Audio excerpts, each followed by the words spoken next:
उत्तमं ప్రియమిత్రాన్ని ఈ ఇంటర్మీడియట్ నూతన పుస్తకంలో సురభారతి సౌరభంలో 3వ పాఠం నీతి శ్లోకాః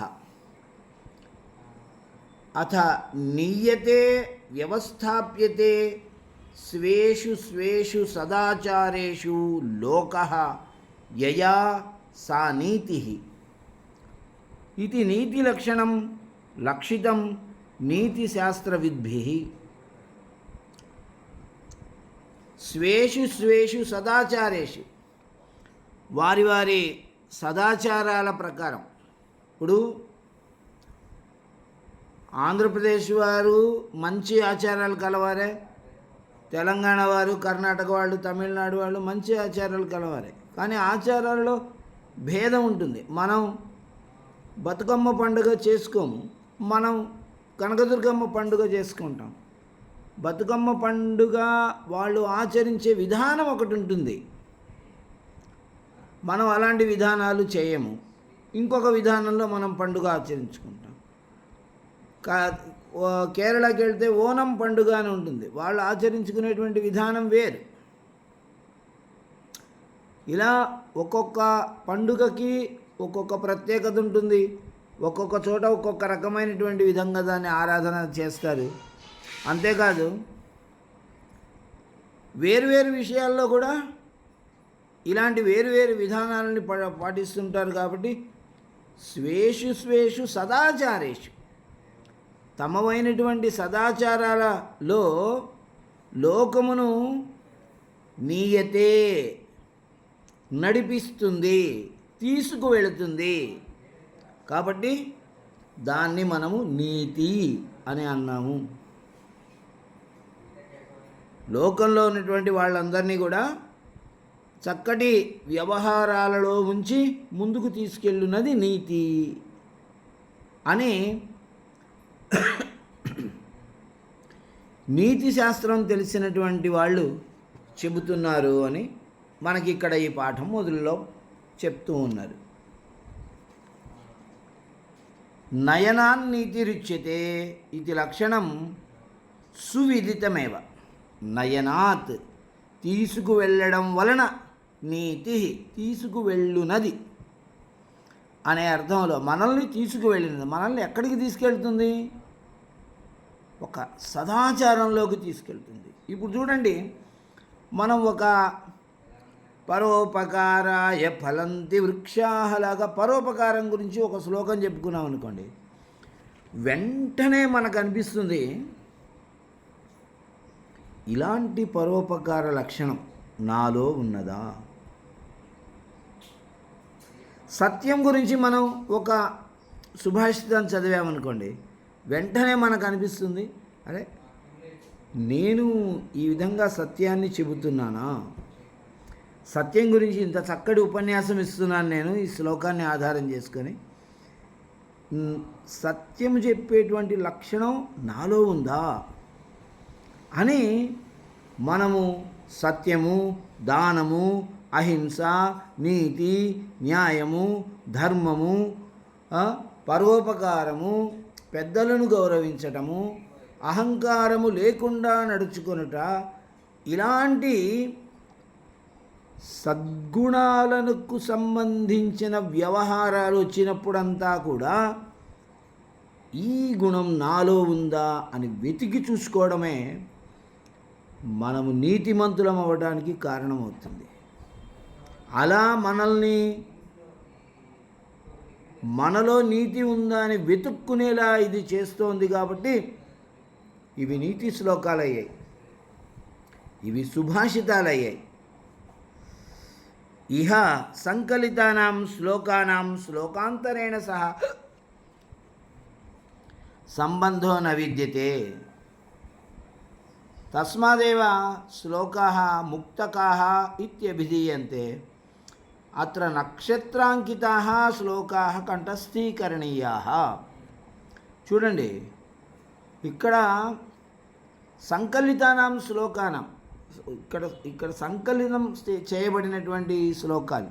సంగ్రహించబడినటువంటి ఈ శ్లోకాల్లో ఒక శ్లోకంతో మరొక శ్లోకానికి సంబంధం లేదు. ఈ శ్లోకాలు ఒకదాంతో ఒకటి సంబంధం ఉన్నవి కావు. కనుక వీటిని మనం ముక్తకాలు అని అనొచ్చు. అంటే ఏ శ్లోకమైనా ముందు చదవచ్చు, ఏ శ్లోకమైనా తర్వాత చదువుకోవచ్చు. ఒక కథ అయితే ఒకటో శ్లోకం తర్వాత రెండో శ్లోకం చదువుతాం. రాముడు జన్మించాడు అనే అర్థం ఉండే శ్లోకం చదివిన తర్వాత రాముడికి నామకరణం చేశారు అనే శ్లోకం, ఆ తర్వాత శ్రీరాముడు విద్యాభ్యాసం చేశాడనే శ్లోకం, అలా మనం చదవాల్సి ఉంటుంది.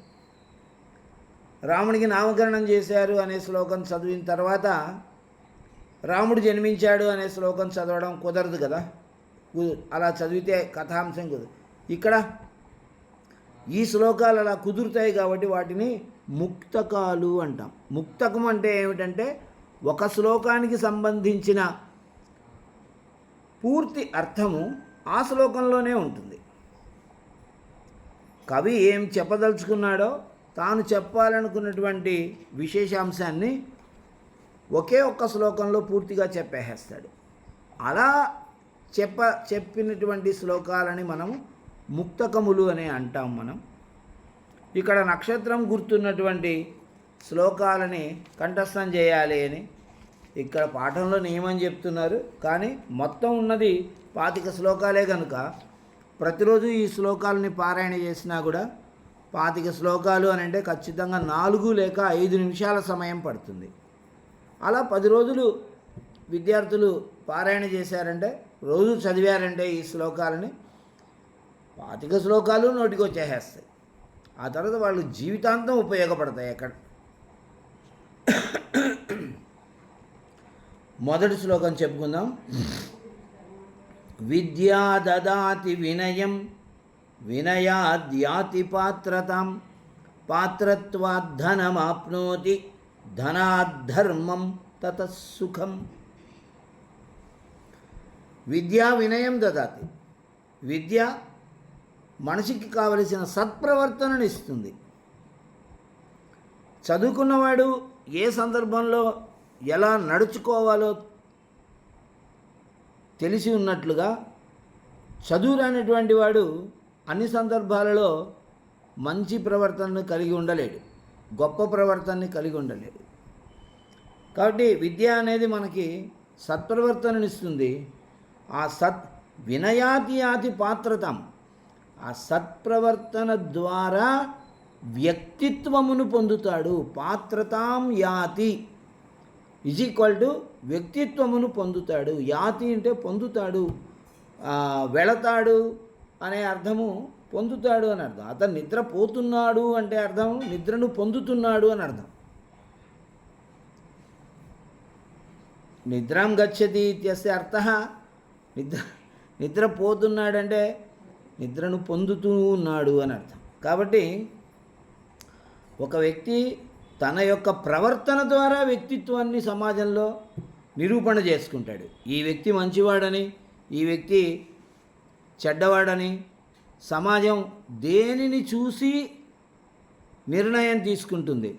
వ్యక్తి యొక్క ప్రవర్తనను చూసి ఆ వ్యక్తి మంచివాడనో, ఆ వ్యక్తి చెడ్డవాడనో, ఆ వ్యక్తి పండితుడనో, ఆ వ్యక్తి పరోపకారం గలవాడనో, ఆ వ్యక్తి నిరాడంబరుడు అనో, ఆ వ్యక్తి అహంకారరహితుడనో, ఆ వ్యక్తి ముక్కోపి అనో, కోపం లేనివాడు అనో ఒక నిర్ణయానికి వస్తుంది. అదే వ్యక్తి యొక్క వ్యక్తిత్వము. ఆ వ్యక్తిత్వం అనేది ఈ ప్రవర్తన ద్వారా వినయాదియాతి, సత్ప్రవర్తన ద్వారా వ్యక్తిత్వమును పొందుతాడు. పాత్రత్వాత్ ధనం ఆప్నోతి, వ్యక్తిత్వం ద్వారా ధనాన్ని సంపాదిస్తాడు. ఇప్పుడు ఒక వ్యక్తిని పనిలో ఉంచుకోవాలి అని అంటే ఏ వ్యక్తి అయినా ఒకరి దగ్గర పని చేయాల్సిందే. ఆ వ్యక్తి ఒకరి దగ్గర పనిలో వాళ్ళు ఉంచుకోవాలి అని అంటే వాళ్ళు కూడా ఏమి చూసి పనిలో ఉంచుకుంటారు? కేవలం క్వాలిఫికేషన్స్ కాదు కదా, కేవలం విద్య ఉందని చెప్పి ఉంచుకోరు కదా. వ్యక్తి యొక్క వ్యక్తిత్వాన్ని చూసి వాళ్ళు ఆ వ్యక్తిని ఇందులో ఉంచుకుంటారు. ఒక ఉద్యోగం కోసం 10 మంది వస్తారు, ఆ 10 మందిలో ఒక్కడిని మాత్రమే వాళ్ళు ఉంచుకుంటారు. కాబట్టి పాత్రత్వాత్ వ్యక్తిత్వం వలన ధనమును పొందుతాడు. ధనాత్ ధర్మం, ధనము నుండి ధర్మాన్ని పొందుతాడు. ధనం అనేది ఎప్పుడు విలాసవంతమైనటువంటి భోగాల కోసం కాదు, ధార్మికమైనటువంటి పనుల కోసం ఖర్చు చేయాలి. ధనాత్ ధర్మం తతః సుఖం. ఆ ధర్మము నుండి సుఖాన్ని పొందాలి. సుఖం అనేది రెండు రకాలుగా పొందొచ్చు. ధార్మికమైన సుఖము, అధార్మికమైన సుఖము. అధార్మికమైన సుఖం అంటే అనవసరమైనటువంటి వాటిని నెత్తినేసుకోవడం. చేతిలో డబ్బులు ఉన్నప్పుడు మనం మంచి వస్తువునైనా కొనవచ్చు, చెడ్డ వస్తువునైనా కొనవచ్చు. మంచి వస్తువును కొన్నామనుకోండి అది ధర్మం, చెడ్డ వస్తువును కొన్నామంటే అది అధర్మం. బిస్కెట్ ప్యాకెట్, గుట్కా ప్యాకెట్ పక్కపక్కనే ఉంటాయి, ఒకే కర్ర మీద వేలాడదీసి ఉంటారు. మన దగ్గర ఉన్న 10 రూపాయలతో బిస్కెట్ ప్యాకెట్ అయినా కొనవచ్చు, గుట్కా ప్యాకెట్ అయినా కొనవచ్చు. బిస్కెట్ ప్యాకెట్ కొనుక్కోవడం అనేది ధర్మం, ఆకలైనప్పుడు ఏదో తింటాం. గుట్కా ప్యాకెట్ అనేది ఆకలి అయితే తినే వస్తువు కాదు. అది ఎప్పుడు తింటారో ఎందుకు తింటారో మనకు తెలియనటువంటి విషయం. అది అధర్మమైనటువంటిది. కాబట్టి ధనాత్ ధర్మం, ధనము నుండి ధర్మాన్ని సంపాదించాలి. తతః సుఖం, దాని నుండి సుఖమును పొందాలి. అంటే ఏదైతే ధనము నుండి మనం ధర్మాన్ని తీసుకుంటున్నామో ఆ ధర్మము నుండి వచ్చిన దాన్నే సుఖంగా పొందాలి అనేటువంటి విషయం ఇక్కడ చెప్తున్నారు. విద్య ద్వారా వినయం వస్తుంది, వినయం ద్వారా వ్యక్తిత్వం వస్తుంది, వ్యక్తిత్వం ద్వారా ధనార్జన చేయగలడు, ధనార్జన ద్వారా ధనము ద్వారా ధర్మము, ధర్మము ద్వారా సుఖము అనేవి ఒక వ్యక్తి పొందుతాడు. కాబట్టి వీటన్నిటికీ మూల కారణం విద్య. అందుకని మనం విద్యాభ్యాసం అనేది సవ్యంగా చేయాలి అనేటువంటి నీతిని బోధిస్తుంది మనకి ఈ శ్లోకం. నాస్తి విద్యా సమం చక్షుః, నాస్తి సత్యసమం తపః, నాస్తి రాగసమం దుఃఖం, నాస్తి త్యాగసమం సుఖం. 6వ తరగతి పాఠ్యపుస్తకంలో ఉన్నటువంటి శ్లోకం ఇది. నాస్తి విద్యా సమం చక్షుః, విద్యతో సమానమైన నేత్రము నాస్తి లేదు. సత్యసమం తపః, సత్యముతో సమానమైనటువంటి తపస్సు మరొకటి లేదు.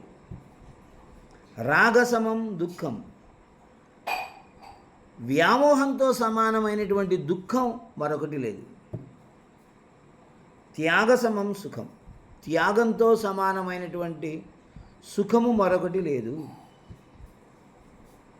అని వాటి యొక్క గొప్పతనాలు చెప్తున్నారు. ఇప్పుడు విద్య అనేటువంటిది ఉంది, విద్య అనేది ఒకటి ఉన్నది కాబట్టే మానవుడు ఈరోజు ఇక్కడ కూర్చొని రోదసిలో ఏం జరుగుతుందో తెలుసుకోగలుగుతున్నాడు. మండుతున్నటువంటి అగ్నిగోళమైనటువంటి సూర్యునిలో ఏం జరుగుతుంది, అంగారక గ్రహంలో ఏం జరుగుతుంది, బుధ గ్రహంలో ఏం జరుగుతుంది, మరొక చోట ఏం జరుగుతుంది అని తెలుసుకోగలుగుతున్నాడు. ఇలాంటి సెల్ ఫోన్ అనేటువంటి యంత్రం ద్వారా, శాటిలైట్ ద్వారా మనం మంగళగిరిలో చెప్తున్నటువంటి పాఠాన్ని ఎక్కడో అనంతపురంలో, రాజమండ్రిలో, శ్రీకాకుళంలో కూర్చొని వినేటువంటి అద్భుతాన్ని మనం చూస్తూ ఉన్నాం కళ్ళెదురుగా. దీన్ని మనం సద్వినియోగం చేసుకుంటూ ఉన్నాం. చూసారా, విద్యాసమం చక్షు, విద్యతో సమానమైనటువంటి కన్ను మరొకటి లేదు. కంటితో మనం ఎదురుగా ఉన్నటువంటి వస్తువును మాత్రమే చూడగలం, కానీ విద్యానేత్రంతో, జ్ఞాననేత్రంతో మనకు పరోక్షంగా ఉన్నటువంటి వస్తువులను కూడా చూడగలం. ఎక్కడో విశాఖపట్నంలో ఉన్నటువంటి వ్యక్తిని ఇక్కడ కూర్చొని నేను చూడగలుగుతున్నాను. గోడ అడ్డం ఉంటేనే అవతలున్న వ్యక్తి మనకు కనపడడే, అటువంటిది విశాఖపట్నం అంటే 350 కిలోమీటర్ల దూరంలో ఉన్నటువంటి వ్యక్తి ఇక్కడికి ఎలా కనిపిస్తాడు? విద్య ద్వారా మనం సాధించినటువంటి విజయం ఈ యంత్రం. దీని ద్వారా మనం పొందగలుగుతాం.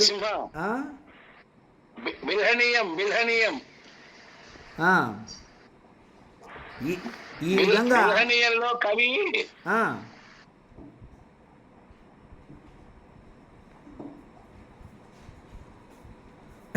మనం చింతా నాస్తి అనంతరం వదామి.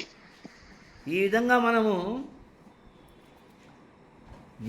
విద్య అనేది, ఆ జ్ఞాన నేత్రం అనేది మనకు ఇప్పుడు గుండె ఎలా పనిచేస్తుంది అనేటువంటి విషయం మనందరికీ తెలుసు. ఎలా తెలుసు? విద్య ద్వారా తెలుసు. మన గుండెను మనం ఎప్పుడూ చూసుకోలేదు, చూసుకునే అవకాశం కూడా లేదు. కానీ అది ఎలా పనిచేస్తుంది, ఎన్ని భాగాలు ఉంటాయి, ఏమి చేస్తుంది అనేటువంటి విషయాన్ని స్పష్టంగా మనం కళ్ళకు కట్టినంత అద్భుతంగా చిత్రం వేసి ఆ చిత్రంలో భాగాలను గుర్తించి మనం చెప్పగలుగుతున్నామంటే దానికి కారణం విద్య. కాబట్టి విద్య కంటే గొప్ప నేత్రము లేదు, సత్యము కంటే గొప్ప తపస్సు లేదు. ఒక దొంగ రాజభటులు తరుముతూ ఉన్నారని చెప్పేసి పరిగెత్తుకుంటూ వెళ్ళాడు. ఒక గురువుగారు ఉపన్యాసం చేస్తుంటే వింటున్న వాళ్ళ మధ్యలో కూర్చుండిపోయాడు. రాజభటులు అటు ఇటు వెతికి వెళ్ళిపోయారు. వీడికి గురువుగారు చెప్తున్న విషయం పైన శ్రద్ధ లేదు. రాజభటులు ఎటు వచ్చారు, వాళ్ళు వెతుకుతున్నారా, వెళ్ళిపోయారా, దాని మీదే ఉంది శ్రద్ధ. వాళ్ళు వెళ్ళిపోయారు అని గుర్తించాడు వీడు. వాళ్ళు వెళ్ళిపోయారు. అప్పుడు వీడికి గురువుగారు ఏదో చెప్తున్నారు, ఏదో కథ చెప్తున్నారే అని మెల్లగా విన్నాడు. విన్న తర్వాత ఉపన్యాసం అయ్యాక గురువుగారి దగ్గరికి వెళ్ళి తన చేతిలో ఉన్నటువంటి 100 రూపాయలు ఆయన చేతికి ఇచ్చి దండం పెట్టుకొని, గురుగారు చాలా బాగా చెప్పారు, మీరు నా మనసుకి చాలా శాంతి దొరికింది మీ మాటల వల్ల. ఎవరినైనా నువ్వు కొత్తగా కనపడుతున్నావు, ఏం చేస్తుంటావు నీవు? గురుగారు మీతో అబద్ధం చెప్పకూడదు, నేను ఒక దొంగనండి, దొంగతనం చేసి జీవనం చేస్తున్నాను, నన్ను కూడా మీ శిష్యవర్గంలో చేర్చుకోండి. నువ్వు దొంగతనం వదిలిపెట్టేస్తే చేర్చుకుంటాను నాయన. కుదరదు గురుగారు, నాకు తెలిసిన ఏకైక విద్య దొంగతనమే, అది తప్ప ఏమైనా అడగండి, నేను మాటిస్తాను. అయితే ఎప్పుడు అబద్ధం చెప్పను, నిజమే చెప్తాను అని మాట ఇవ్వు నాయన. ఓ తప్పకుండా ఇస్తాను గురుగారని గురువుగారికి నిజమే చెప్తానని మాట ఇచ్చేసాడు. అయిపోయింది. ఒకరోజు ఒక నగల దుకాణంలో దొంగతనం చేయడానికి వెళ్ళాడు. ఆ నగల దుకాణం తలుపు తెరుస్తూ ఉన్న సమయంలో రాజభటులు మార్గంలో వెళ్తుండేసరికి చటక్కున ఆ మెట్లపైన ఏదో బాటసారిలాగా పడుకొని నిద్రపోయాడు. వాళ్ళు వచ్చి అడిగితే, నేను ఒక బాటసారినండి, ఈ ఊరు నుంచి ఆ ఊరు వెళ్తూ ఉన్నాను, మధ్యలో అలసిపోయి ఇక్కడ పడుకున్నాను అని చెప్పేవాడు ఇంతకుముందు. ఇప్పుడు కూడా వచ్చి లేపారు అతన్ని. లేపితే లేచాడు. ఇక్కడ ఏం చేస్తున్నావు అని అడిగాడు. నేను బాటసారి నేను చెప్పాలనుకున్నాడు. గురువుగారికి ఇచ్చిన మాట గుర్తొచ్చింది. వెంటనే చెప్పాడు, ఈ నగల దుకాణంలో నేను దొంగతనం చేయడానికి వచ్చానండి. అవునా? ఏరా నువ్వు ఇంత ధైర్యంగా దొంగతనానికి వచ్చానని చెప్తున్నావు అంటే సామాన్యమైన దొంగవు కాదు నీవు. ఇంతకుముందు నువ్వు ఎక్కడెక్కడ దొంగతనాలు చేసావో చెప్పు అని. ఏమండి, మొన్న శనివారం రోజు ఆ దుకాణంలో చేశానండి, అంతకుముందు గురువారం రోజు ఈ దుకాణంలో చేశాను, అక్కడ చేసాను మొత్తం చెప్పేశాడు. ఏం చెప్పాలి కదా. దొంగ వెధవ అని వాడిని పట్టుకొని తీసుకెళ్లారు మహారాజు దగ్గరికి. మహారాజు అడిగాడు. అడిగిన ప్రతి ప్రశ్నకి టక్క సమాధానం చెప్పేశాడు, నిజాలే చెప్పాడని. అతడు పెద్ద గజ దొంగ. అతని కోసం ఎన్ని సంవత్సరాల నుంచి వెతుకుతుంటే దొరకట్లా, ఈరోజు దొరికిపోయాడు. ఈ విషయం గురువుగారికి తెలిసింది. ఆయన వెంటనే మహారాజు దగ్గరికి వెళ్ళాడు. మహారాజా, వాడి ప్రవర్తనలో మార్పు వచ్చింది. వాడు ఇప్పుడు నిజము చెప్పడం అనే ఒక మంచి లక్షణానికి లోనై ఉన్నాడు. కాబట్టి మీకు దొరికాడు, లేకపోతే దొరికేవాడు కాదు. ఇప్పుడు కూడా అతని ప్రవర్తనలో మార్పు వచ్చింది కాబట్టి అతన్ని పెద్దగా శిక్షించకుండా వదిలేయండి అని గురువుగారు చెప్తే అతనికి ఏదో చిన్న శిక్ష వేసి వదిలేశారు. ఆ శిక్ష పూర్తయిపోయిన తర్వాత అతను వచ్చి గురువుగారి సంఘంలో చేరి గురువుగారి శుశ్రూష చేసుకుంటూ జీవితం గడిపేశాడు. ఎంత తపస్సు చేస్తే ఇలాంటి కీర్తి ప్రతిష్టలు వస్తాయి. ఉరిశిక్ష విధించాల్సినటువంటి దొంగకి ఏదో ఒక సంవత్సరం రోజులు కారాగార శిక్ష విధించి ఆ కారాగార శిక్ష అయిపోయిన తర్వాత వచ్చి గురువుగారి దగ్గర ఉండి అతను గొప్ప పేరు ప్రతిష్టలు తెచ్చుకున్నాడు, ధార్మికుడైనటువంటి పేరు తెచ్చుకున్నాడు. ఎన్ని తపస్సులు చేస్తే వస్తాయి. కాబట్టి తపస్సు కంటే శ్రేష్టమైనది సత్యము. తపస్సు అనేది ఒక సమయాన్ని పెట్టుకొని చేసేది, సత్యం అనేది ఒక సమయం కాదు, ఎల్లప్పుడూ మన వెంట ఉండేటువంటిది. కాబట్టి నాస్తి సత్యసమం తపః నాస్తి రాగసమం దుఃఖం. రాగం అంటే వ్యామోహం, వ్యామోహం అంటే అనవసరమైన విషయాల పట్ల శ్రద్ధ. అనవసరమైన విషయాల పట్ల అంటే దురలవాట్లపైన, అనవసరమైన విషయాలంటే సినిమాలు, క్రికెట్, వాటిపైన శ్రద్ధ ఉంటే ఏం ప్రయోజనం? వాటిని ఏదో మానవ మాత్రునిగా పుట్టాం కాబట్టి ఏదో అంత చూసి వదిలేయాలి, కానీ అదే ప్రధానంగా కూర్చొని చేసుకోవడం ద్వారా ఏమి ప్రయోజనం లేదు. అందువల్ల అటువంటి వాటి వల్ల దుఃఖమే ఉంటుంది కానీ సుఖం ఉండదు. నాస్తి త్యాగ సమం సుఖం. మనం ఏదైతే 10 మంది కోసం త్యాగం చేస్తామో ఆ త్యాగంలో ఉన్నంత సుఖము మరొక చోట లేదు. మనకు తెలుసు ఆ విషయం. మనము చక్కగా ఒకరోజు పాఠం చెప్పినటువంటి రోజు, మంచి పాఠం చెప్పాము ఈరోజుని, ఎంత తృప్తి పడతామో ఆ రోజు భోంచేయకపోయినా కూడా కడుపు నిండిపోతుంది. అటువంటి గొప్పతనాన్ని మనకిస్తుంది ఈ త్యాగం అనేటువంటిది అని 4 అంశాలని ఇందులో గొప్పగా చెప్పాడు.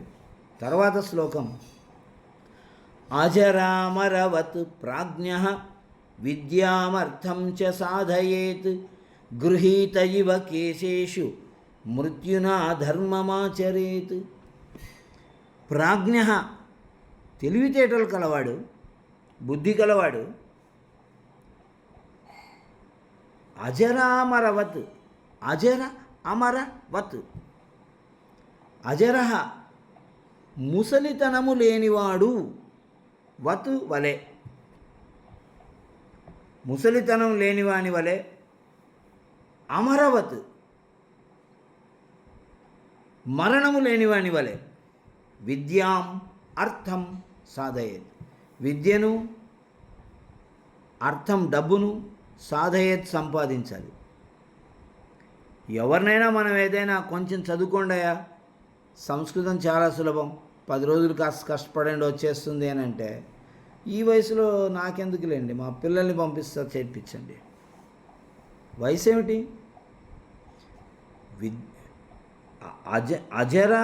అజర వత్ విద్యాం, ముసలితనము లేనివాని వలె విద్యను సంపాదించు, మరణం లేనివాని వలె డబ్బును సంపాదించు అంటుంది.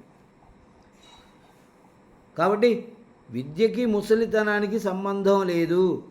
నా దగ్గర సంస్కృతానికి పాఠానికి వచ్చే వాళ్ళలో అందరూ 70 సంవత్సరాల వాళ్ళు, 65 సంవత్సరాల వాళ్ళు, నాకంటే పెద్దవాళ్లే ఉన్నారు. నేను 50లో ఉన్నాను, వాళ్ళు 60లో 70లో ఉన్న వాళ్ళు అందరూ వస్తున్నారు. రావడం కాదు, సక్సెస్ అవుతున్నారు కూడా. చక్కగా వాళ్ళు నేర్చుకొని నేను సంస్కృతంలోనే పాఠం చెప్తే అర్థం చేసుకునే స్థాయిలో వాళ్ళు ఉంటున్నారు ఈరోజు 2 సంవత్సరాల సంస్కృతంలో. కాబట్టి విద్య నేర్చుకునేదానికి అజరవత్, ముసలితనము లేని వాని వలె విద్యలను నేర్చుకుంటూనే ఉండాలి. అమరవత్, మరణం లేని వాని వలె సంపాదన చేస్తూనే ఉండాలి. సంపాదన విషయాన్ని అందరూ అంటారు, ఏమయ్యా ఎందుకు అలా అంత వెళ్ళేటప్పుడు కట్టుకొని పోతావా అంటే, వెళ్ళేటప్పుడు కట్టుకొని పోయినా కట్టుకోకుండా పోయినా నాకు మరణమే లేదనుకొని సంపాదన చేస్తూనే ఉండాలి. అంటే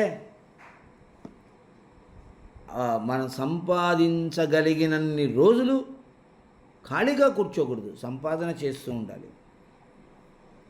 విద్యాం అర్థం చ సాధయేత్ గృహీత ఇవ కేశేషు మృత్యున, మృత్యువు చేత తలయందు పట్టుకొనబడిన వాని వలే, కేశేషు మృత్యు వచ్చి జుట్టు పట్టుకొని ఎరా వస్తావా రావా అని అడుగుతూ ఉన్నాడు అని అనుకొని ధర్మమాచరేత్, ధర్మాన్ని ఆచరించాలి.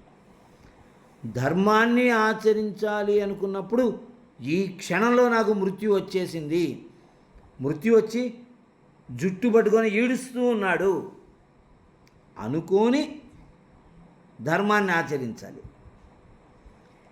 ధనాన్ని ఆచరించేటప్పుడు, ఆ ధనాన్ని మనము సంపాదించేటప్పుడు నాకు మరణమే లేదనుకోవాలి. విద్యను సంపాదించేటప్పుడు నాకు ముసలితనమే లేదనుకోవాలి.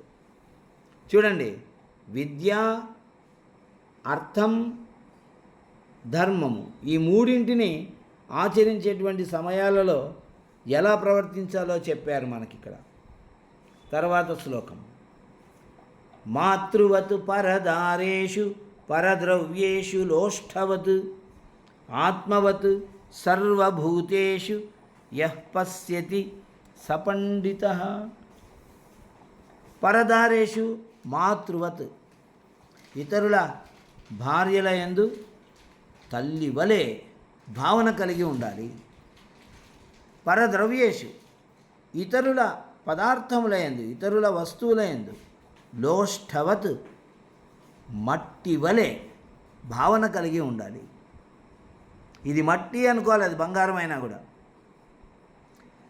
సర్వభూతేషు, అన్ని ప్రాణుల యందు ఆత్మవత్, తన వలె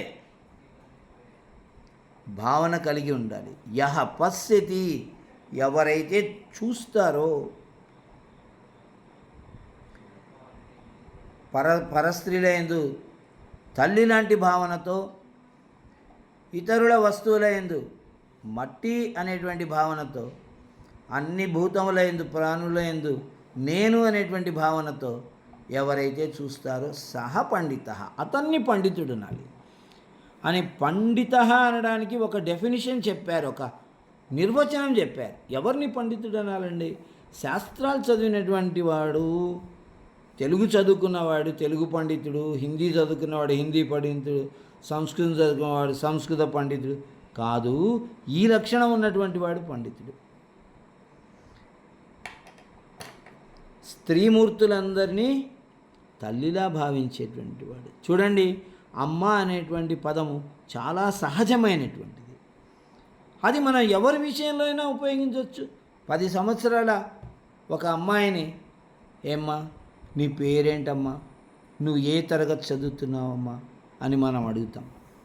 అమ్మ అనేటువంటి పదం ఎంత అందంగా ఒదిగిపోతుంది. ఆ 10 సంవత్సరాల అమ్మాయి మనకు అమ్మ కాదనేటువంటి విషయం అందరికీ తెలుసు. అయినా మనం అమ్మ అని పిలుస్తూ ఉంటే ఆ పదంలో ఎలాంటి అసహజత్వం, కృత్రిమత్వం కనపడటం లేదు.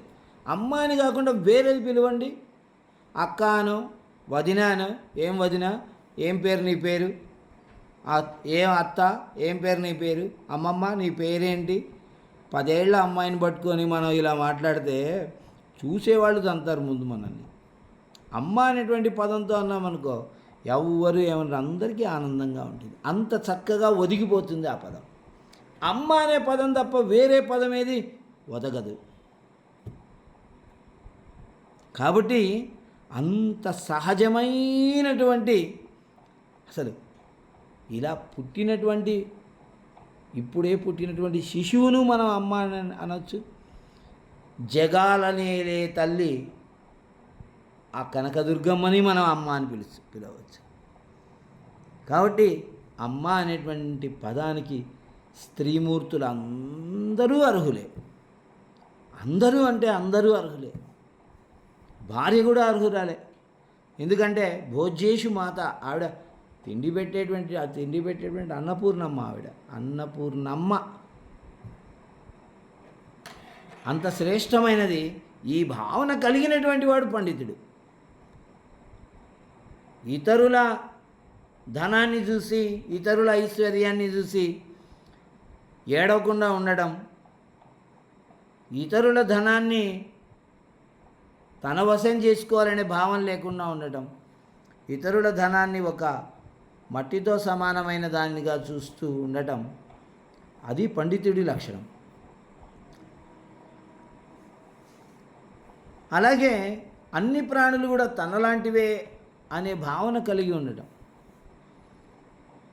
ఒక కుక్క కానీ, ఒక పిల్లి కానీ, ఒక పక్షి కానీ, ఒక చెట్టు కానీ వాటిని మనం ఎప్పుడూ అనవసరంగా కొట్టకూడదు, హింసించకూడదు. చాలామంది ఆవులు వాళ్ళ దుకాణం ముందుకు వెళ్తున్నాయని వేడి నీళ్లు పోస్తున్నారు. ఏమండి, ఎంత దారుణం అండి, అంటే తప్పది. నీ పైన ఎవరైనా వేడి నీళ్లు పోస్తే నీ పరిస్థితి ఎట్లా ఉంటుంది? అన్నీ తెలిసినటువంటి విచక్షణ జ్ఞానం ఉన్నటువంటి మనిషే వెళ్ళరాని చోట్లకు వెళ్తున్నాడు.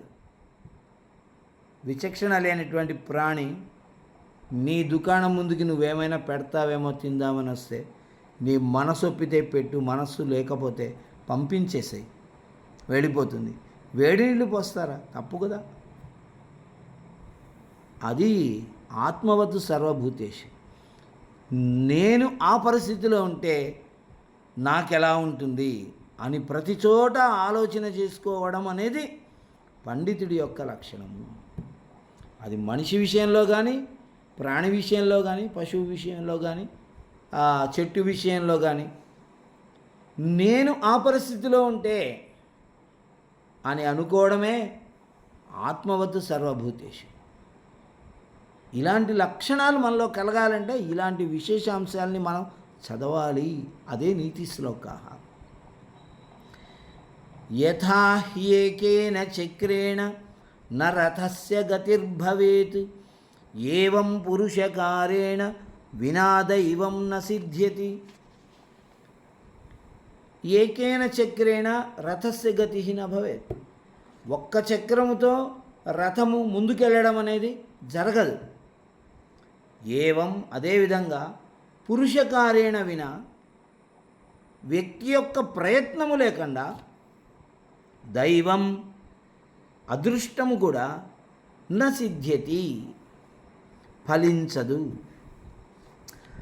చాలామంది ఏమనుకుంటుంటారు, భగవంతుడు ఇస్తాడండి మనకి, ఆయనకు భగవంతుడు ఇచ్చాడు నాకు ఇవ్వలేదు అనో, లేకపోతే నాకు కూడా ఒకరోజు భగవంతుడు ఇస్తాడని అనుకుంటారు. భగవంతుడు ఇస్తాడని ఎదురు చూస్తూ కూర్చోకూడదు. మన ప్రయత్నం మనం చేస్తూ ఉండాలి. మన ప్రయత్నం మనం చేయకుండా నా అదృష్టం అంతే, నా తలరాత అంతే. దైవం అంటే అదృష్టము అనే అర్థం. సంస్కృతంలో దైవం అంటే దైవం దిష్టం భాగధేయం అని చెప్పారు. అదృష్టం అనే అర్థం కానీ దేవుడు అనే అర్థం కాదు. తల్లిదండ్రి గురువు దైవం కాదు, తల్లిదండ్రి గురువు దేవుడు అని చెప్పాలి.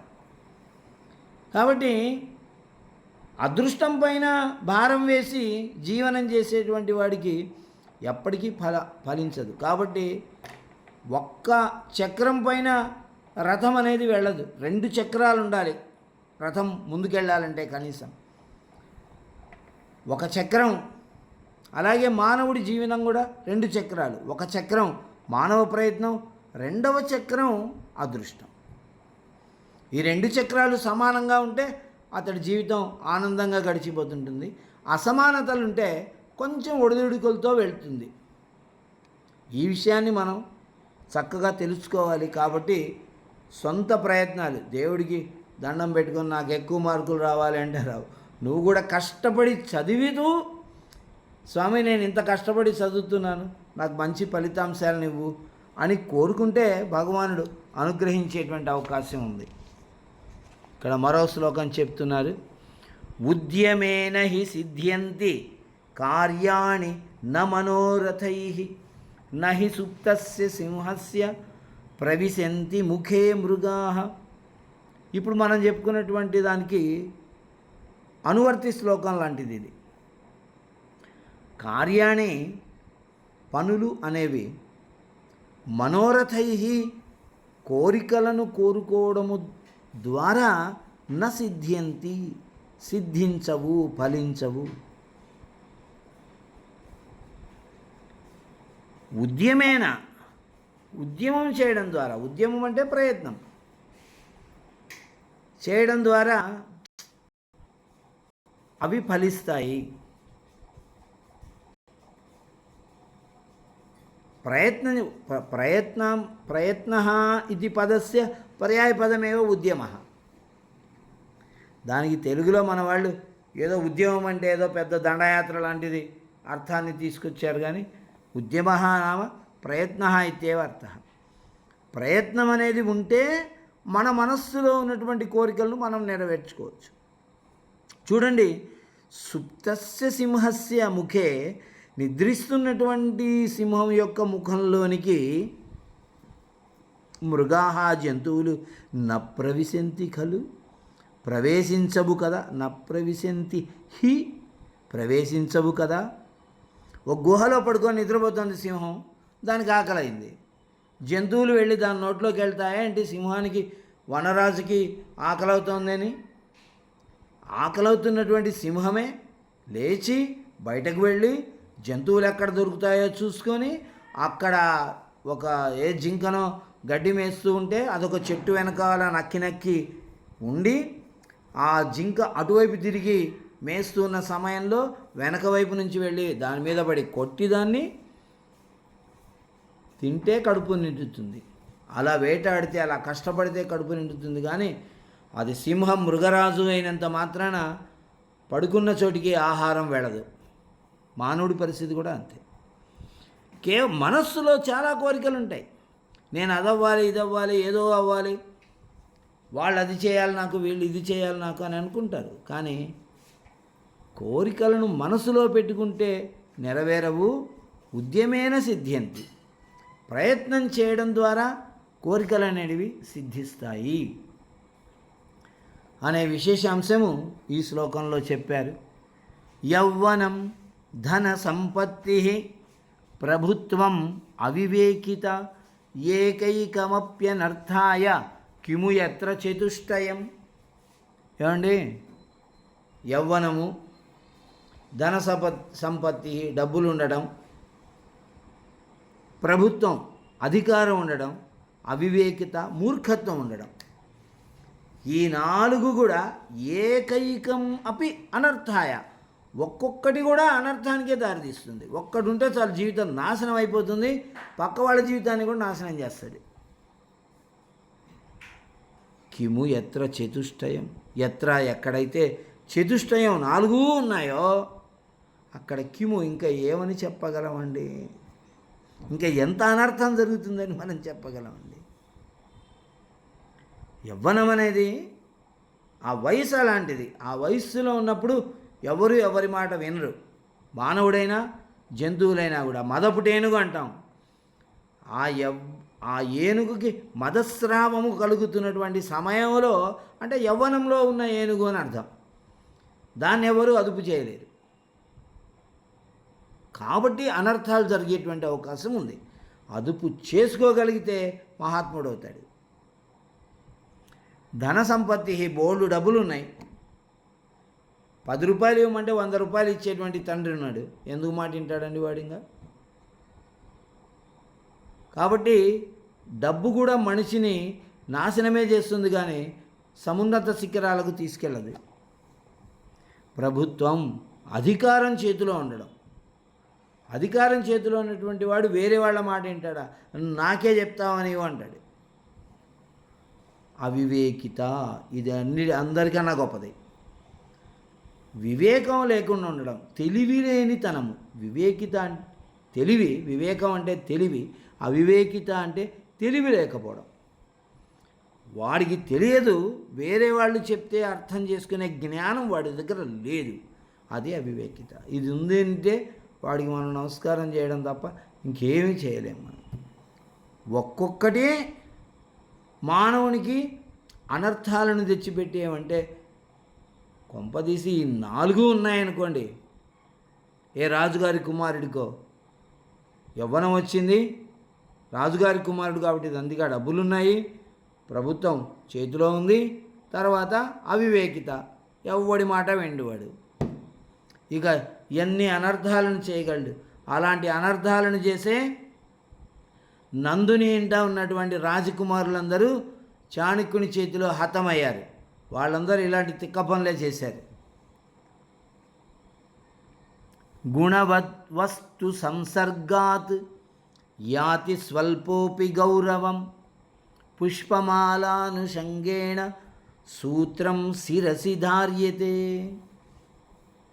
గుణవద్వస్తు, గుణముతో కూడుకున్నటువంటి వస్తువు యొక్క సంసర్గాత్, సంబంధం వలన స్వల్ప అపి చిన్నదైనది కూడా గౌరవం గొప్పతనమును యాతి పొందుతుంది. గుణవంతుడైనటువంటి వ్యక్తితో సంబంధం ఉండటం వలన అల్పుడు కూడా గౌరవాన్ని పొందుతాడు.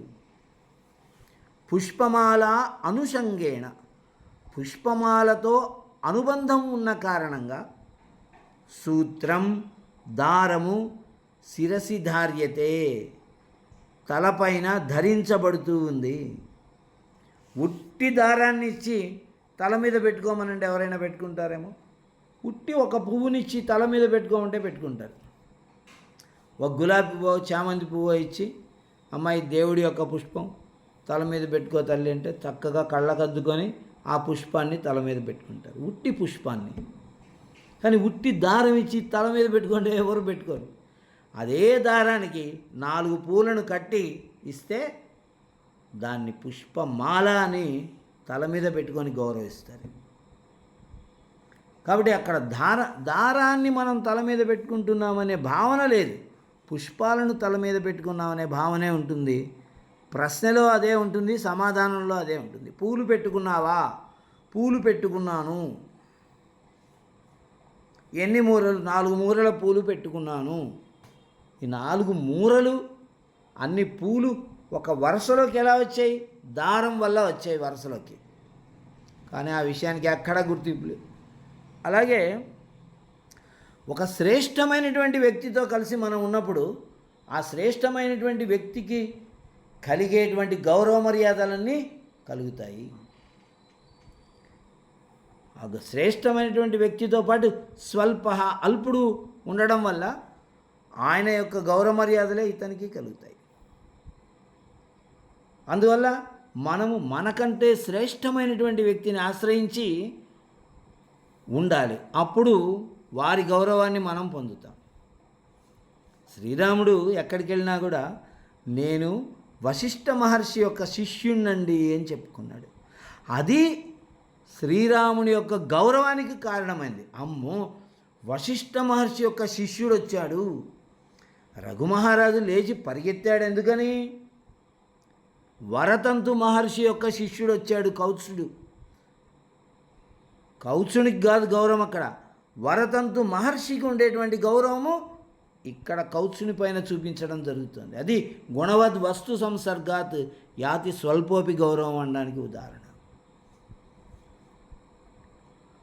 అతి దాన వికృతిం నైవ గచ్చంతి సంగదోషేణ సాధవః ఆవేష్టితం మహాసర్పైః చందనం న విషాయతే. మహాసర్పైః ఆవేష్టితం, మహాసర్పాల చేత, గొప్ప గొప్ప పాముల చేత, పెద్ద పెద్ద పాముల చేత ఆవేష్టితం చుట్టబడి ఉన్నటువంటి చందనం, చందన వృక్షము, గంధం చెట్టు న విషాయతే ఎప్పటికీ విషము కాదు. ఆ చందనాన్ని తీసుకొని వచ్చి అరగ తీసుకొని మనం ఒంటి నిండా పూసుకుంటాం చల్లదనం కోసం, గొంతుకు పూసుకుంటాం. అవసరమైతే గంధోదకం అనేటువంటి పేరుతో నీళ్లలో కలుపుకొని తీర్థంలో సేవిస్తాం, తాగుతాం. స్వామికి అభిషేకం చేసినటువంటి గంధోదకం మనం స్వీకరిస్తాం. కారణం అది విషం కాదు. ఎన్ని పాములు గంధం యొక్క చెట్టుకు చుట్టుకొని ఉన్నా కూడా ఆ పాములలో ఉన్నటువంటి విషము గంధంలోనికి ప్రవేశించదు. గంధం యొక్క పరిమళము కోసము పాములు వస్తాయి. కానీ అలాగే ఒక గొప్పవాడు ఉన్నాడు అంటే అతనిలో ఉన్నటువంటి గొప్పతనం వల్ల ఎంతోమంది సాధువుల దగ్గరికి ఎంతోమంది మంచి వాళ్ళు వస్తారు, చెడ్డవాళ్ళు కూడా వస్తారు, దుర్మార్గులు కూడా వస్తారు. ఎంతమంది దుర్మార్గులు వచ్చి సాధువుల చుట్టూ ఉన్నా కూడా వాళ్ళ యొక్క అవగుణాలని వీళ్ళు స్వీకరించరు. వాళ్ళ యొక్క అవగుణాల యొక్క ప్రభావం వీళ్ళపైన ఉండదు. సాధవ సంగదోషేణ, సాధువులు ఈ దుర్మార్గుల యొక్క సంపర్కం ఉంది అనే కారణము చేత వికృతిం నైవ గచ్చంతి, వారి యొక్క ప్రభావాన్ని వీళ్ళు పొందరు అని చెప్పడానికి మనకి సర్పాల యొక్క విషసర్పాల యొక్క విషాన్ని చందన వృక్షం పొందటం లేదు అని చక్కటి ఉదాహరణ చెప్పాడు. అతిదానాత్ బలిర్బద్ధ, అతిమానాత్ సుయోధన, అతిరూపాత్ హృత సీత, అతి సర్వత్ర వర్జయేత్. అతి సర్వత్ర, అతి అనేది అంటే మితి దాటిపోవడాన్ని అతి అంటాం. మితి పరిమితిని దాటితే అతి. అది సర్వత్రా ప్రతి చోట వర్జయేత్, వదిలేయాలి. అతి దానాత్, ఎక్కువగా దానం చేసేటువంటి లక్షణం ఉండటం వల్ల బలిహి బద్ధ, బలి చక్రవర్తి బంధించబడ్డాడు. దేవతలకే మహారాజు అవ్వాల్సినటువంటి వాడు పాతాళ లోకంలో ఉన్నాడు ఈనాడు కూడా. కవి చెప్తున్నాడు, అతిమానాత్ సుయోధన, సుయోధనుడు అతను అతిమానాత్, ఎక్కువగా దురభిమానం ఉండడం వల్ల, ఎక్కువ ఏమంటారు ఆత్మాభిమానం ఉండడం వల్ల అతడు బంధించబడ్డాడు, నాశనమైపోయాడు. అతి రూపాత్, ఎక్కువ సౌందర్యం ఉండడం వల్ల సీతాహృత, సీత అపహరించబడింది. అంత సౌందర్యం కూడా పనికిరాదు లోకంలో. అందరి కళ్ళు వాళ్ళపైనే ఉంటాయి. భార్య రూపవతి శత్రు అని చెప్పారు. రూపవతి అయినటువంటి భార్య భర్తకు శత్రువు అవుతుంది అని. సరే, సందర్భం అది కాబట్టి మనం అట్టాగే చెప్పుకోవాలి. ఇక్కడ ఎక్కువ దానం చేసేటువంటి గుణం ఉండడం వల్ల బలి, ఎక్కువ అభిమానం తన పైన ఉండటం వల్ల, అంటే ఆత్మాభిమానం ఉండటం వల్ల సుయోధనుడు, ఎక్కువ అందం ఉండటం వల్ల సీత నశించిపోయారు. కాబట్టి అతి అనేది సర్వత్ర వర్జయేత్. ఏది అక్కడ ఎంత ఉండాలో అది అక్కడ అంతే ఉండాలి, అంతకు మించితే అది మనకు హాని చేస్తుంది అనే విషయం తెలుసుకోవాలి. అదే నీతి ఈ శ్లోకానికి. కలః కరోతి దుర్వృత్తం ఫలం పతతి సాధుషు, దశాననో హరత్ సీతాం బంధనం స్యాన్మహోదధేః. కలః కరోతి దుర్వృత్తం, కలహ దుర్మార్గుడు, దుర్వృత్తం కరోతి, చెడ్డ పనిని చేస్తాడు. ఫలం పతతి సాధుషు, దాని ఫలితము సజ్జనుల యందు పడుతుంది. దుర్మార్గుడు ఏదో చేస్తాడు, దాని ఫలితాన్ని సజ్జనులు అనుభవించాల్సి ఉంటుంది. అదేంటండి అంటే ఉదాహరణ చెప్తూ ఉన్నాడు. దశాననో హరత్ సీతాం, దశకంఠుడు రావణాసురుడు సీతాదేవిని అపహరించాడు. బంధనం స్యాద్ మహోదధేః, సముద్రుడికి బంధనం కలిగింది. బంధనం అంటే ఇది బంధనం అంటే బేడీలు అన్నమాట. కవి చమత్కారంగా చెప్తున్నాడు ఈ మాట. మహాసముద్రానికి బంధనం కలిగింది, మహాసముద్రాన్ని బంధించడం ఏమిటి? కాబట్టి అయ్యా, లోతుగా ఉండడము, వేగంగా ఉండడము నా స్వభావము. కాబట్టి నా స్వభావాన్ని మీరు తప్పుపట్టకండి అని సముద్రుడు సవినయంగా శ్రీరాముని ఎదుట పలికాడు. మరి ఎలాగండి మేము అవతలికి వెళ్ళడానికి దారి మీరే చెప్పాలి అంటే, సరే మీలో నీలుడు అని చెప్పేసి ఒకతను ఉన్నాడు, అతని చేత నాలో ఏం వేయించండి, అది తేలుతూ ఉంటుంది అని ఉపాయం చెప్పడం వల్ల అలాంటి ఉపాయం చేసి అవతలికి వెళ్ళారు వీళ్ళందరూ. తప్పు చేసినటువంటి వాడు రావణాసురుడైతే బంధనం అతనికి పడాలి, సముద్రుడికి పడింది బంధనం ఇక్కడ. కాబట్టి ఈ దుర్మార్గుల విషయంలో జాగ్రత్తగా ఉండాలి. వాళ్ళతో మనం జాగ్రత్తగా లేకపోతే తప్పు వాడు చేస్తాడు, ఫలితం మంచివాడు అనుభవించవలసి వస్తుంది. కాబట్టి దుర్జనునితో స్నేహం చేయకుండా ఉండాలి అనేది ఈ శ్లోకం యొక్క నీతి సత్యం బ్రూయాత్ ప్రియం బ్రూయాత్ నబ్రూయాత్ సత్యమప్రియం ప్రియం చ నానృతం బ్రూయాత్ ఏష ధర్మ సనాతన. సత్యం అనేది ఎలా మాట్లాడాలి అనే విషయాన్ని ఇక్కడ చెప్తున్నాడు. సత్యం బ్రూయాత్, సత్యమే మాట్లాడాలి.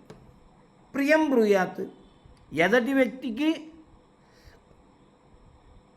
ప్రీతికరమైనటువంటి మాటనే మాట్లాడాలి. ఎదటి వ్యక్తికి ప్రీతికరమైన మాట అని చెప్పి నువ్వు ఇంద్రుడివి, చంద్రుడివి, దేవేంద్రుడివి, నిన్ను మించినవాడు లోకంలో లేడు అని ఎదటి వాటిని మనం మాట్లాడేసామనుకోండి, నిజమే అనుకొని అతడు ఇంకా రెచ్చిపోతాడు. వాస్తవంగా నీ మనసులో వీడు ఒక సామాన్యుడు, ఏదో కొంచెం కష్టపడి పనిచేస్తున్నాడు అనే భావన ఉంది. అదే చెప్పాలి. ఏమండి, మీరు బాగా పనిచేస్తున్నారు, కష్టపడి పనిచేస్తున్నారు, మీరు తప్పకుండా ఒకరోజు పైకి వస్తారు అని చెప్పడంలో తప్పులేదు. కానీ నువ్వు ఇంద్రుడివి, చంద్రుడివి అని పొగడేస్తే తప్పు. అందుకని సత్యం బ్రూయాత్ ప్రియం బ్రూయాత్, నిజమే మాట్లాడాలి. ఎదటి వ్యక్తికి సంతోషకరమైన విషయాన్నే మాట్లాడాలి. అంతేగాని ఎదటి వ్యక్తికి సంతోషకరమైన విషయం చెప్పాలని అబద్ధం మాట్లాడకూడదు. నబ్రూయాత్ సత్యం అప్రియం, అప్రియం సత్యం, ఎదటి వ్యక్తికి ప్రియము కానటువంటిది సత్యమైనప్పటికీ చెప్పకూడదు. నువ్వు పెద్ద దుర్మార్గుడివి, మా పై అధికారిగా ఉంటూ మమ్మల్ని అందరినీ హింసిస్తున్నావు, ఇది సత్యం కానీ చెప్పకూడదు.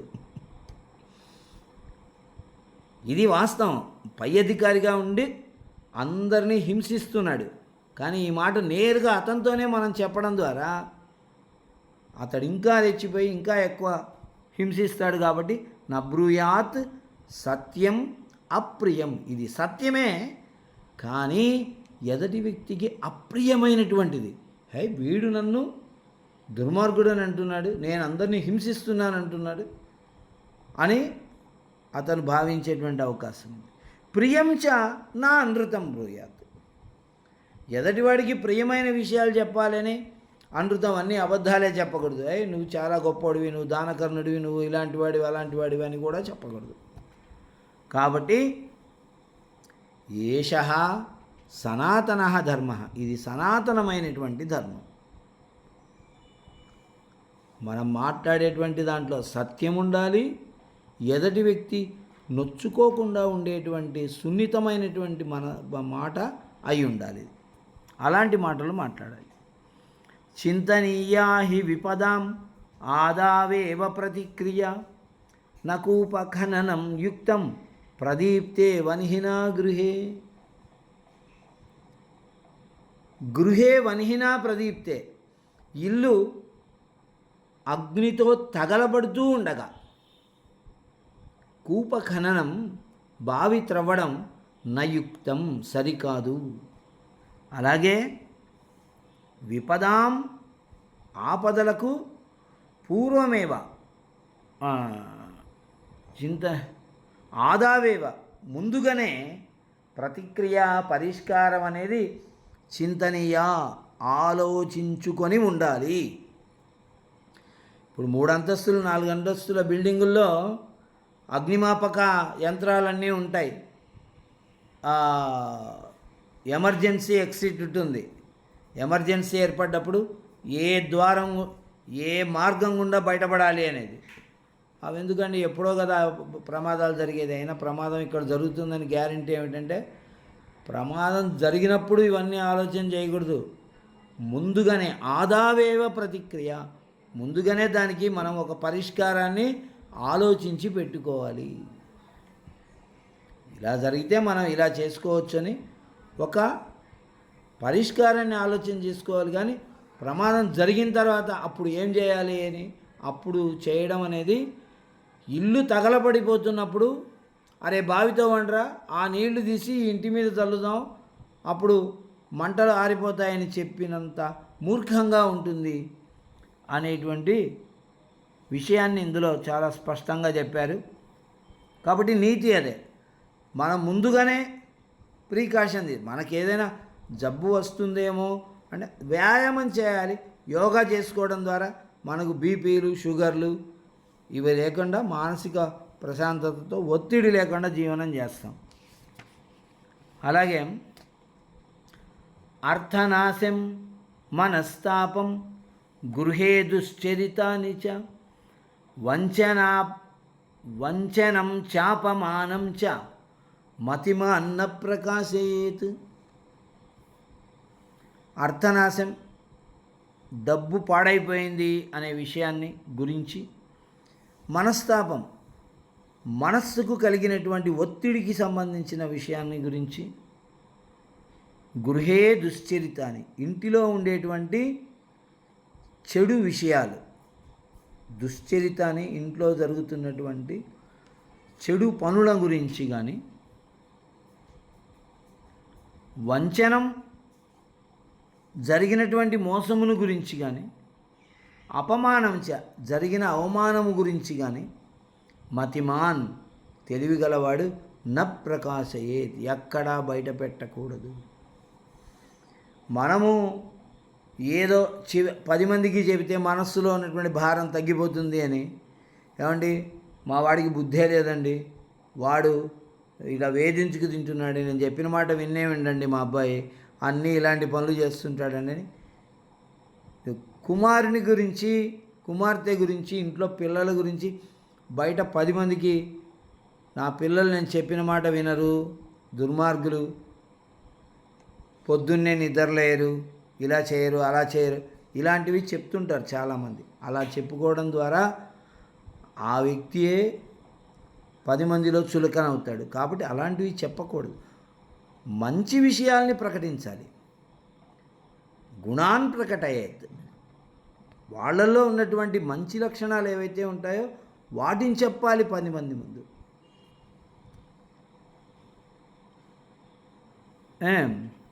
వంచనం చ అపమానం చ, మనల్ని ఎవరో మోసం చేసి ఉంటారు, లేదా మనల్ని ఎవరో అవమానించింటారు, ఏదో దుర్మార్గమైనటువంటి వాడి యొక్క అజ్ఞానం వల్లనో లేదా ఆ సన్నివేశం అలాంటిదో అయి ఉండి మనం ఒకరి చేతిలో అవమానాన్ని పొంది ఉంటామని ఆ విషయాన్ని 10 మందితో చెప్పుకోవాల్సిన అవసరం లేదు. అలా ఇలాంటి విషయాలు ఎవరికి చెప్పకుండా ఉంటేనే తొందరగా సమసిపోతాయి. 10 మందికి ఈ విషయాలు తెలియడం ద్వారా తొందరగా సమసిపోయే అవకాశం లేదు. కాబట్టి ఇలాంటి నీతిని మనకి ఇక్కడ అందిస్తున్నారు. పూర్వే వయసి యస్యాంతః సశాంత ఇతి మే మతిః ధాతుషు క్షీయమాణేషు శమః కస్య న జాయతే. పూర్వే వయసి యవ్వన దశయందు యహ శాంతః ఎవరైతే శాంతము కలిగిన వాడై ఉంటాడో సహ శాంతః అతడు నిజంగా శాంతము కలవాడు. ఇది మే మతిః అని నా అభిప్రాయం. ధాతుషు క్షీయమాణేషు ఒంట్లోని శక్తులు నశించిపోతూ ఉండగా శమః శాంతి అనేది కస్య న జాయతే ఎవరికి కలగదు. ముసలితనం అనేది వస్తూ ఉన్న కొద్దీ ఒంట్లో అలజడి అనేది ఉండదు, ఒంట్లో వేగం అనేది ఉండదు. వేగం అనేది ఉండదు కాబట్టి పరిగెత్తిపోలేడు. ఆ దుడుకుతనం అనేది తగ్గిపోతుంది. ఆ దుడుకుతనం అనేది సాధారణంగానే తగ్గిపోతుంది, తగ్గించుకోవాలి అనుకుని కాదు. కాబట్టి ముసలితనంలో అందరూ ప్రశాంతంగానే ఉంటారు. యవ్వన దశలో ఉన్నప్పుడు ఎవరైతే ప్రశాంతమైనటువంటి మనస్సు కలిగి ఉంటాడో వాడు ప్రశాంతమైనటువంటి వాడు.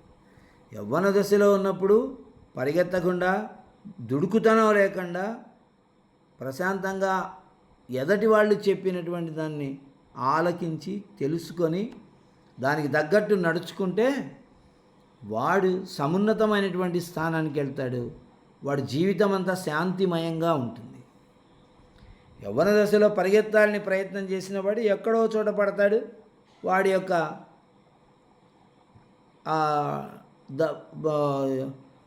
దుడుకుతనానికి ఫలితాన్ని అనుభవిస్తాడు. కాబట్టి అది కాదు ప్రశాంతత అంటే. యవ్వన దశలో ప్రశాంతంగా ఉన్నవాడు పూర్వే వయస్సి, ముందు వయస్సులో అంటే యవ్వన దశలో యహ శాంత. యవ్వన దశ తర్వాత ఏమిటి? వృద్ధాప్యం. వృద్ధాప్యంలో ఎవరికైనా కళ్ళు, కాళ్ళు, ముక్కు, చెవులు అన్నీ ఒక్కొక్కటి శక్తిని కోల్పోతూ ఉంటుంది. కాబట్టి అప్పుడు ప్రశాంతత అని సులభంగా వచ్చేస్తుంది అని చెప్తూ ఉన్నాడు. సరే మిత్రులారా,